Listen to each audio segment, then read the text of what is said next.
You're just the babysitter, Eleanor. You don't get to make decisions about my children's education. Victoria's words cut through me like a blade. 40 years of hard work alongside my late husband, building a successful business from the ground up. A multi-million-dollar trust fund I created for my grandchildren's future. Years spent sacrificing my time and energy to raise Emma and Liam while Matt and Victoria climbed the corporate ladder. And yet, after all of that, this is how they saw me. Nothing more than a caretaker, a hired hand, someone who didn't deserve a say in the very future I had worked so hard to secure. Before we dive back in, let us know where you're tuning in from. If this story resonates with you, don't forget to hit that subscribe button because tomorrow, I've got something even more special lined up just for you. I stood frozen in their marble-floored kitchen, the words hanging between us like poison. My hand still clutched the brochure for the music program I thought Emma would love. Victoria hadn't even looked at it before dismissing me. She continued typing on her laptop, barely glancing up as she crushed my place in my grandchildren's lives with a few casual words. What Victoria didn't know, what neither she nor my son realized, was that the previous day I had finalized the paperwork, making me the sole trustee of my grandchildren's $4.7 million trust fund. My financial advisor, Sophia, had advised against giving Matt and Victoria direct access, suggesting we wait until the children were older. I had been on the fence, ready to add their names, until that moment. Until just the babysitter walked out of their custom-built home. That day, I made a decision. The trust fund that would have secured their children's future, the fortune I had carefully built over decades, would remain under my control. And I would make sure that Victoria Patterson learned exactly how much power just a babysitter could wield. I never planned to be wealthy. Howard and I had started our investment firm in our garage with nothing but student loans and determination. The early years were lean, counting pennies at the grocery store, fixing our ancient Toyota with YouTube tutorials, living in a one-bedroom apartment until Matt was 7. But those struggles made us stronger, taught us to value every dollar, every opportunity. By the time Howard passed away 5 years ago, Patterson Family Investments managed over $300 million in assets. I had spent 40 years building that legacy, watching pennies grow into dollars, dollars into millions. My colleagues often suggested I retire and enjoy the fruits of my labor, but the truth was, the business had become my identity, especially after Howard's heart attack left me suddenly alone. Matt, our only child, had never shown interest in the family business.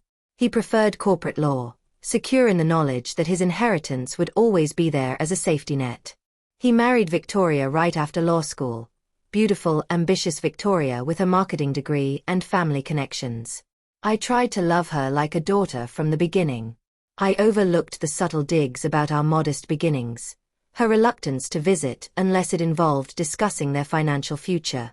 When Emma was born 8 years ago, something shifted in me. Holding that tiny bundle, I felt a love I hadn't experienced since Matt was born.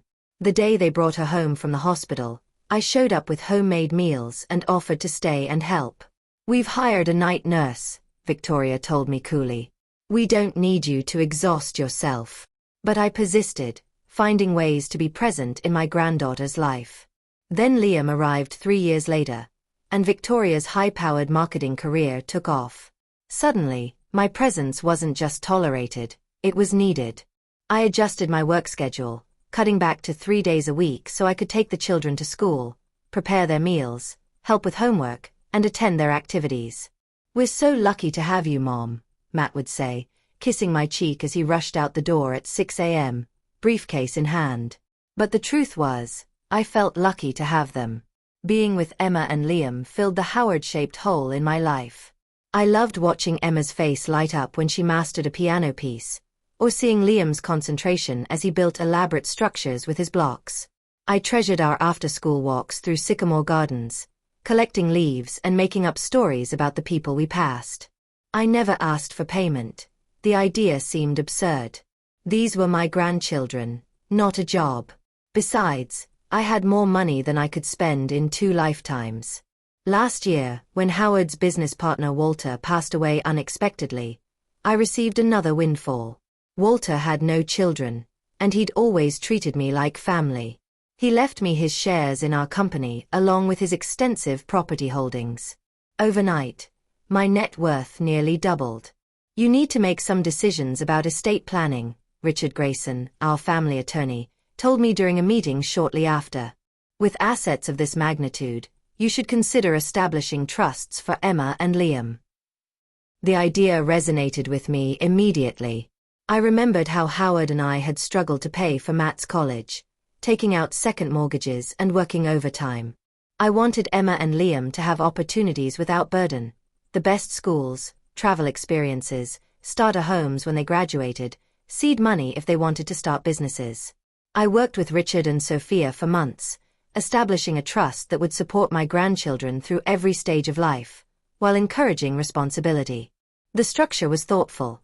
Funds for education available immediately, larger distributions at ages 25, 30, and 35, with provisions for healthcare, housing, and entrepreneurship. What about Matt and Victoria? Richard asked during one meeting. Will they be co-trustees? I hesitated. Let me think about it. The truth was, I had concerns. Victoria's spending habits worried me. The luxury cars traded in every 2 years, the designer wardrobes, the spontaneous first-class vacations. Matt wasn't much better, always chasing the trappings of wealth rather than building something lasting. I feared the temptation of millions sitting in an account they controlled might prove too strong. Still, they were the children's parents. I had nearly convinced myself to add their names when everything changed. It began with Emma's interest in music. During our afternoons together, I noticed how she lingered at my piano, picking out melodies and beaming with pride when she played something recognizable. One day, I found a renowned music program at Wellington Academy that seemed perfect for her talents. I think Emma has real potential, I told Victoria that fateful afternoon, extending the brochure. This program could help her develop. You're just the babysitter, Victoria cut in, her eyes never leaving her laptop screen. You don't get to make decisions about my children's education. Just the babysitter. 5 decades of life experience, a successful business career, and the deep love only a grandmother could offer, reduced to just the babysitter. I didn't argue. I didn't cry. I simply placed the brochure on the counter, kissed my grandchildren goodbye, and walked out the door. The next morning, I called Richard. I've made my decision, I told him. I'll be the sole trustee of the Children's Trust. Neither Matt nor Victoria will have access to the funds. Are you certain? Richard asked, concern evident in his voice. This might create tension in the family. I'm certain, I replied, my voice steady.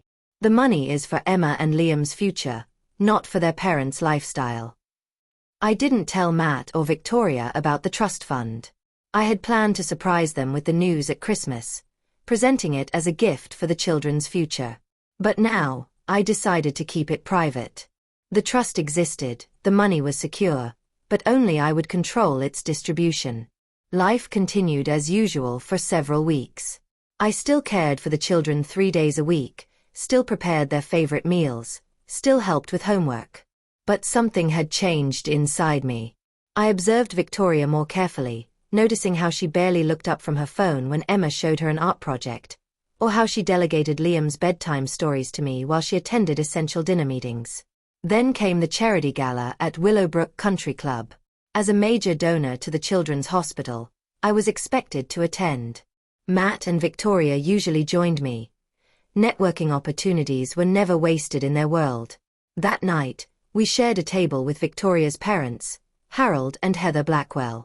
Eleanor, you look tired, Heather commented as we waited for the main course. These children must be running you ragged. I enjoy every minute with them, I replied honestly. Well, it's wonderful that Matt and Victoria have such reliable help, Harold added, swirling his bourbon. Childcare is so expensive these days. Mother isn't childcare, Matt interjected, looking uncomfortable. Of course she is, Victoria said smoothly, patting my hand with condescension that made my skin crawl. But let's be honest, we'd be paying a fortune for the hours Mom puts in. We're just lucky she doesn't have much else to occupy her time. Doesn't have much else to occupy her time? The words stung like a slap, as if my life before becoming their convenient childcare solution had been empty and meaningless. Actually, I said quietly, I've been thinking about getting more involved at the foundation again. Walter's projects need someone to oversee them. Victoria's smile tightened. But you're so good with the children. They'd be devastated if you weren't there. Would they be devastated? I asked carefully. Or would your schedule be devastated?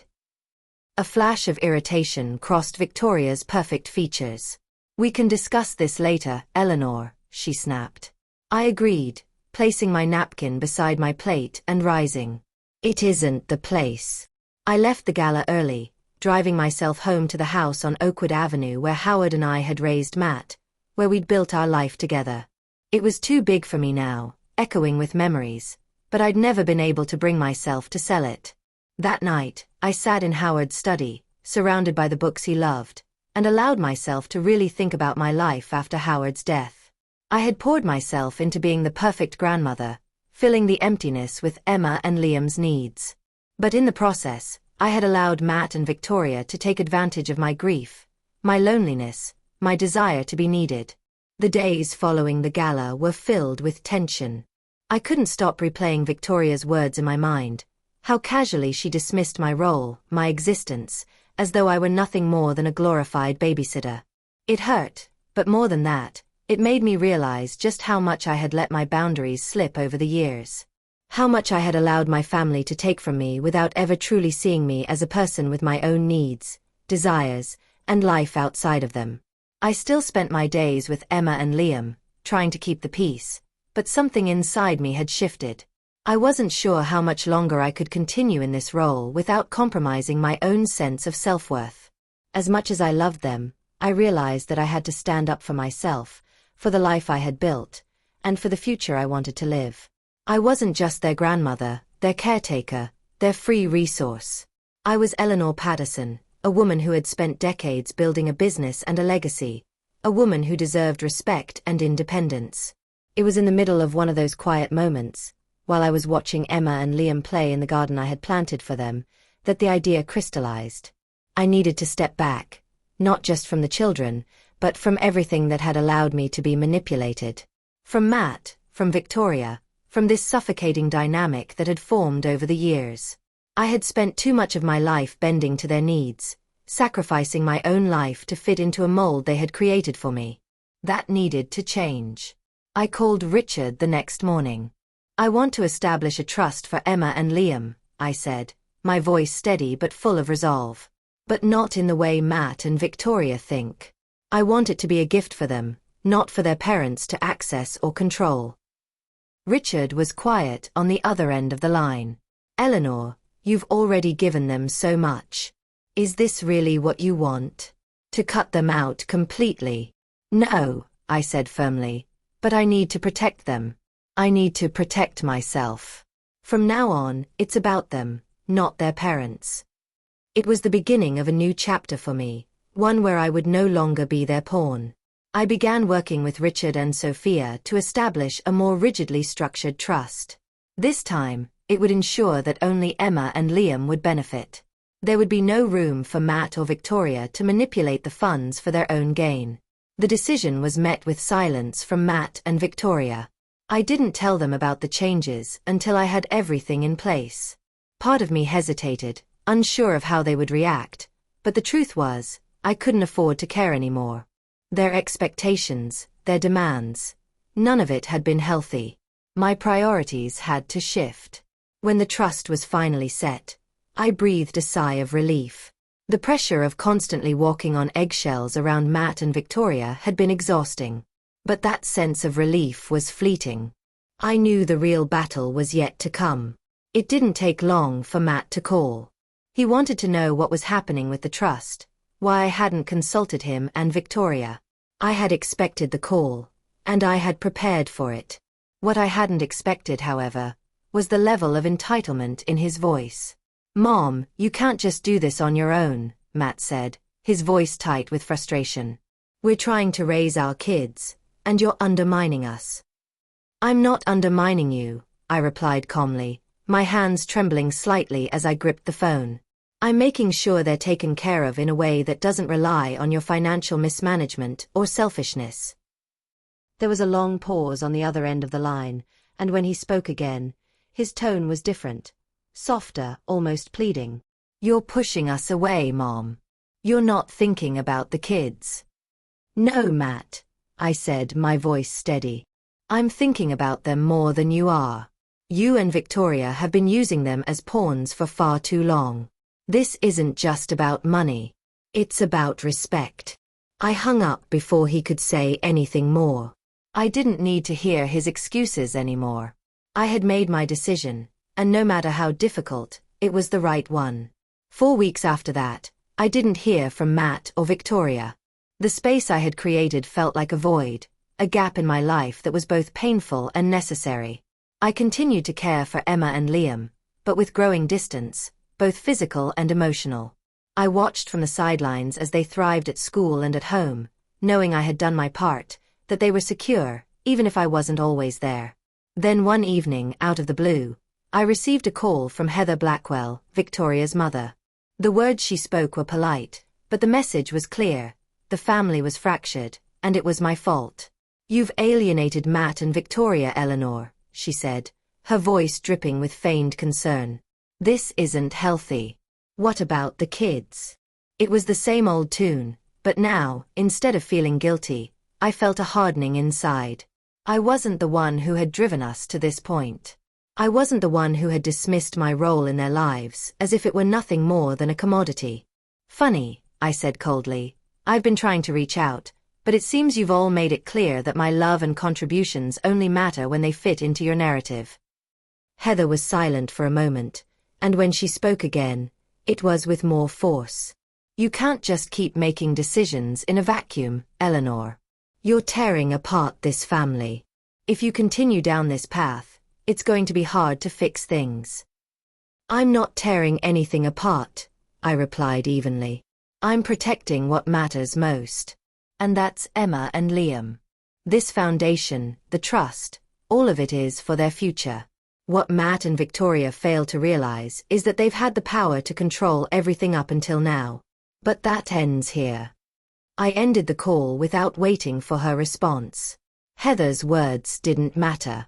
She was only a messenger, parroting Victoria's talking points. I had nothing left to prove to them. Weeks later, I received an unexpected invitation. Matt wanted to meet. For the first time in months, I felt a glimmer of hope. When I arrived at the restaurant, I could tell right away that something was different. There was a certain formality to Matt's demeanor, something almost reminiscent of the polite distance we'd maintained for so long. I couldn't help but wonder what this meeting would bring. Was he ready to take accountability, or was this just another attempt at manipulation? He stood as I walked in, his face an odd mixture of uncertainty and determination. He gestured to the empty chair across from him. "Mom, I'm glad you came," he said, his voice low. There was no hostility, no anger, just an undercurrent of something unfamiliar. Maybe it was guilt. Maybe it was something else entirely.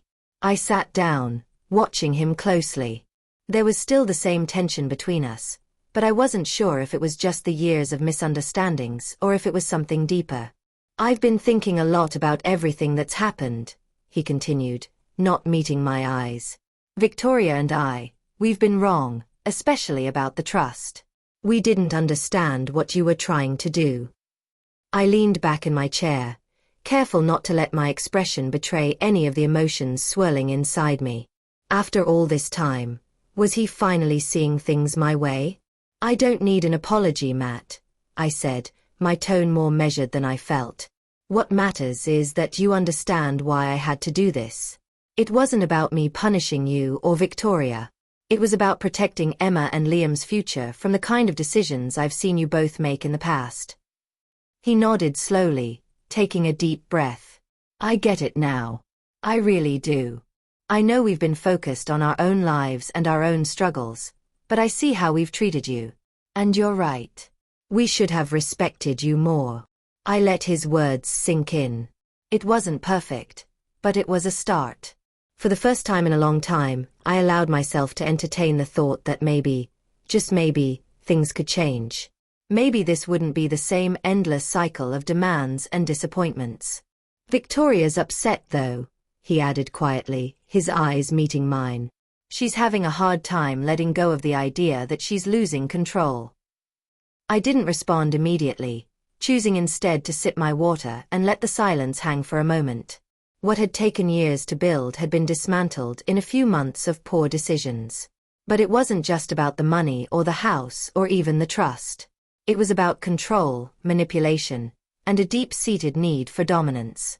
You both need to find a way to let go of that, I said carefully.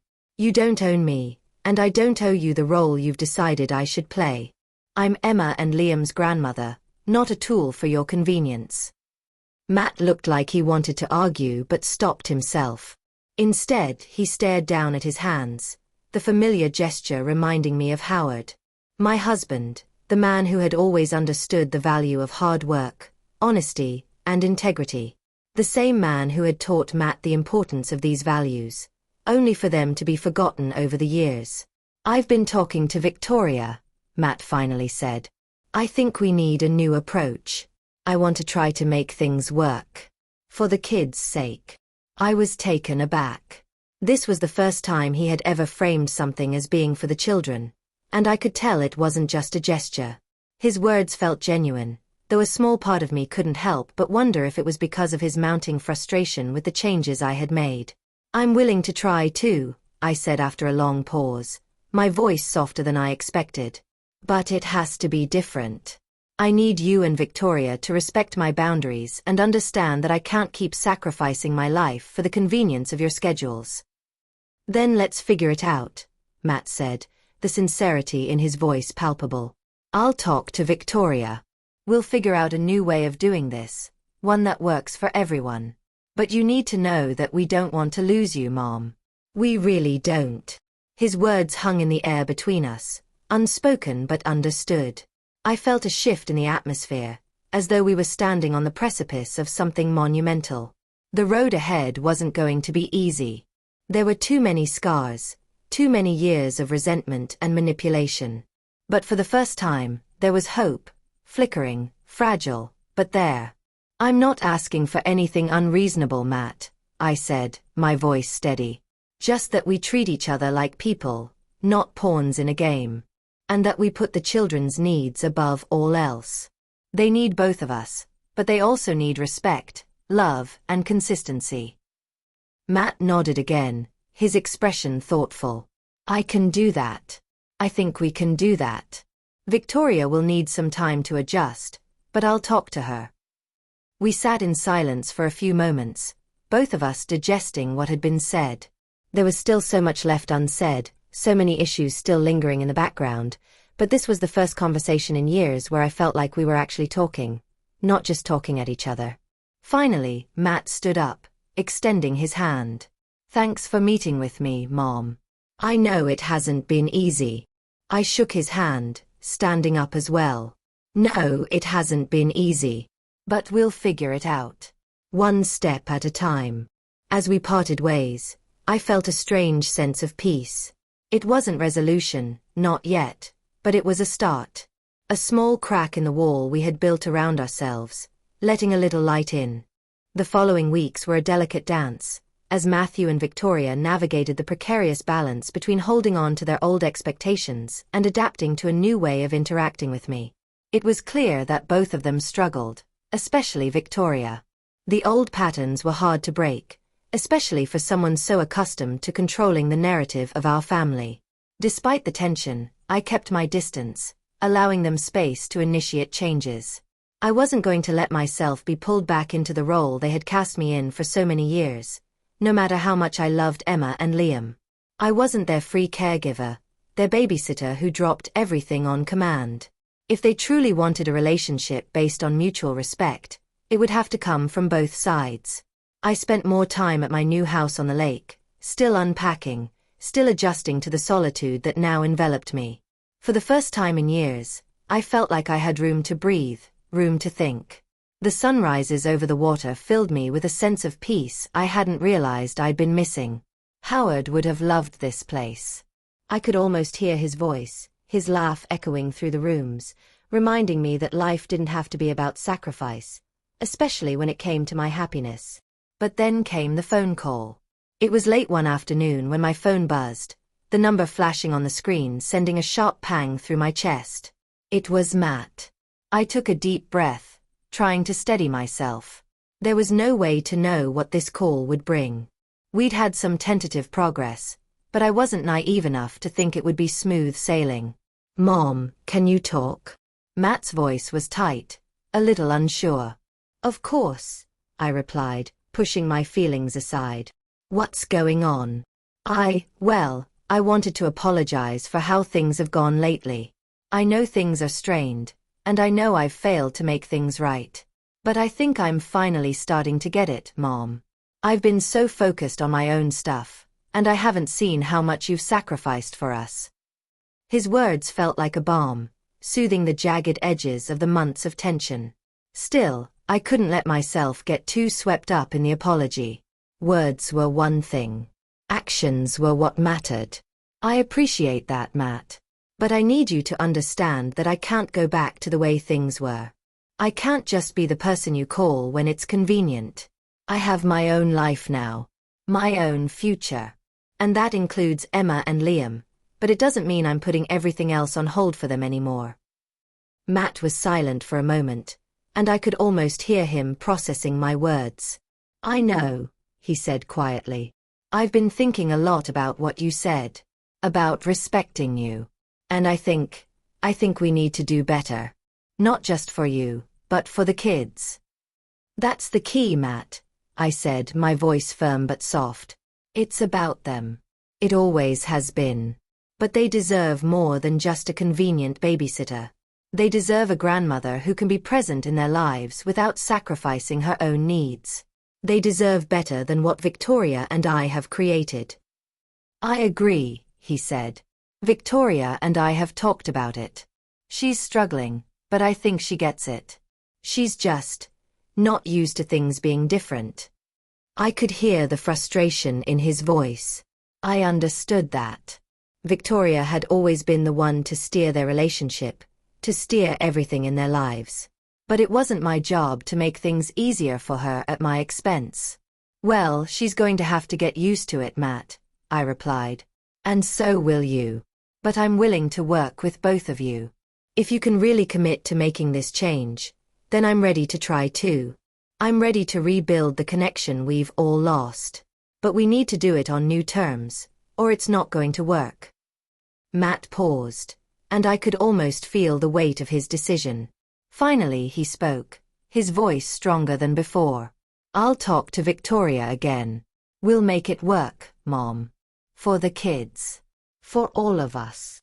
The conversation ended on a more hopeful note than any of our previous ones.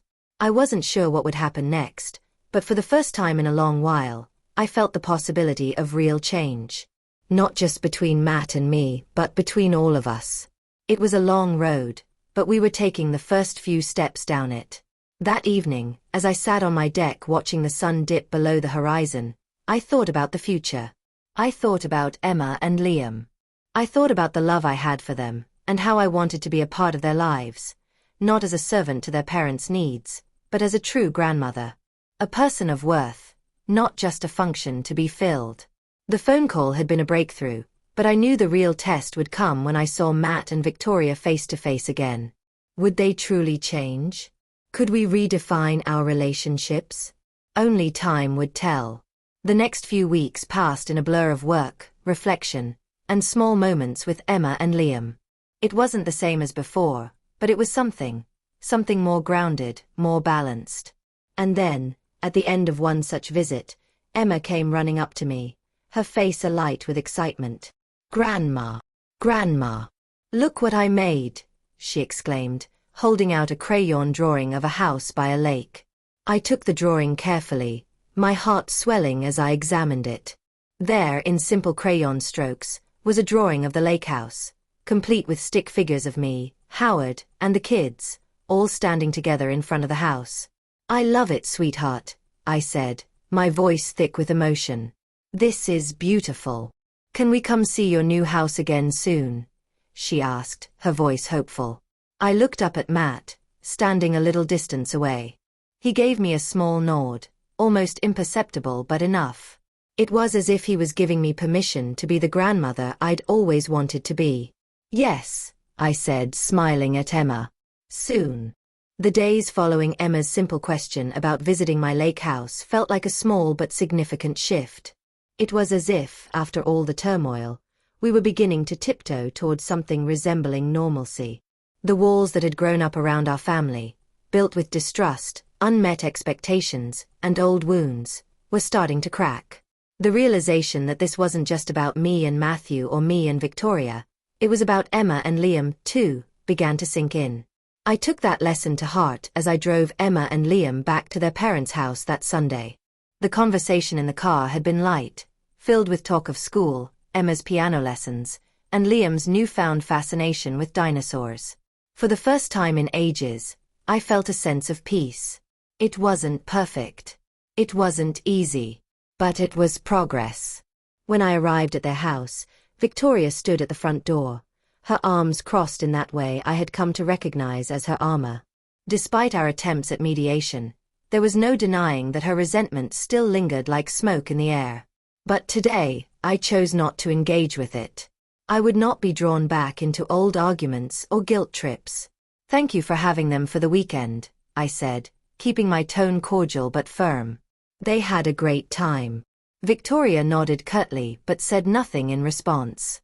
I could sense that she wasn't entirely pleased by the current arrangement, but there was a subtle change in her demeanor, more restrained than confrontational, more resigned than dismissive. Perhaps it was the slow, painful realization that things were not going to return to the way they had been. Emma, in a rare moment of innocence, ran up to me, threw her arms around me, and whispered, "Grandma, I love the lake house. Can we go again soon?" My heart swelled at the simplicity of her words. She didn't know the weight of everything that had transpired. She only knew that I had a home by the lake, a place of peace, where she and Liam could spend time with me. I squeezed her tightly, whispering back, "Of course, darling. We'll go as soon as we can." As I drove away, a sense of bittersweet satisfaction settled over me. The drive back to my new house was different than it had been in months past. No longer did I feel the weight of the unresolved conflicts hanging over me. I felt lighter, more at peace with my decisions. I had reclaimed my life. Now I could only hope that the choices I made would create space for Emma and Liam to feel the love I had for them. Love that went beyond the chaos of their parents' conflicts. The following week, I received another email from Matthew. This time, it wasn't a flurry of angry accusations or demands. It was a request, a simple, sincere request to meet. The email was short, but the words were different. There was an acknowledgement in his tone, a quiet understanding that things couldn't stay the same. "Mom," the email began. "I know we've had our differences, but I think it's time we have an honest conversation. I want to find a way to move forward, for all of us. Can we meet this weekend?" I stared at the screen, letting the words sink in. After everything, after all the hurt and the struggle to find a new way to relate to each other, this simple invitation felt like a turning point. I was cautious. Years of history couldn't be erased with one email, but I felt a glimmer of something I hadn't felt in a long time: hope. The meeting was set for that Saturday afternoon. We agreed to meet at a neutral location, my old favorite cafe, a place where we had shared many quiet conversations over the years. I arrived early, giving myself a few moments to gather my thoughts. I wasn't sure what this conversation would bring. Would Matthew really have the courage to own his part in all of this? Would Victoria be able to admit that she had underestimated the importance of my role in the family? When Matthew arrived, he seemed different. Gone was the defensiveness that had characterized so many of our recent interactions. Instead, there was a weariness in his eyes, a vulnerability I hadn't seen before. "Mom," he said quietly, taking a seat across from me. "I'm sorry. For everything. For not understanding sooner. For taking you for granted. For all the times I made you feel like you didn't matter unless you were helping with the kids or supporting us financially. The apology hung in the air between us, heavy and unspoken. I didn't respond immediately. Part of me was still processing, still guarded. But I knew that this was the first real step in rebuilding something. Not just for us, but for Emma and Liam, too. I know it doesn't change everything, he continued, but I want to make things right. I want to find a way for us to be a family again, a real family, not one based on obligation or expectations. I've waited a long time to hear that, Matthew, I said, my voice steady but filled with emotion. But it's not just about words. It's about actions. It's about respect, consistency, and understanding that I'm not here just to fill a role for you. I'm here because I love you all. But I can't be the one who always gives. He nodded, his eyes filled with regret. I understand. And I don't want you to have to keep making that choice. I want to be there for you too. At that moment, I felt the first real stirrings of trust between us in years. Not the kind of trust that was built overnight, but the kind that came from vulnerability and honesty. Victoria joined us a few minutes later, her demeanor still cautious but open. The conversation was slow and measured at first, but it was clear that both she and Matthew were finally beginning to understand. This wasn't about money, or power, or control. It was about love, about making sure that Emma and Liam had a stable, healthy environment, no matter the adult conflicts. Eleanor, Victoria said, her voice tentative, I've been thinking about what you said. I can't promise that everything will change overnight, but I'm willing to try. I don't want to keep fighting. Not anymore. Not if it means we lose our family. It wasn't much, but it was enough for now. A promise to try, to move forward, to let go of the past. The weight of years of tension didn't lift entirely, but it lightened enough to make room for something new. I'm willing to try too, I said, my heart heavy but hopeful. For the children. For all of us. The conversation ended on a tentative but hopeful note. We didn't solve everything in one sitting. There was still much to work through, many more conversations to have. But for the first time, there was a genuine desire to rebuild, to heal the wounds that had festered for too long. As I drove home that evening, I felt lighter than I had in years. The road ahead was still uncertain, but for the first time in a long while, I felt ready to walk it. Slowly, but surely, we were moving towards something better. For me, for Matthew, for Victoria, and most of all, for Emma and Liam. At the lake house, as I sat on the deck watching the stars emerge in the evening sky, I felt the quiet satisfaction of knowing that, despite everything, I had held on to what mattered most. Not the money, not the control, but the love I had for my grandchildren. The love that would guide me, and them, through whatever came next.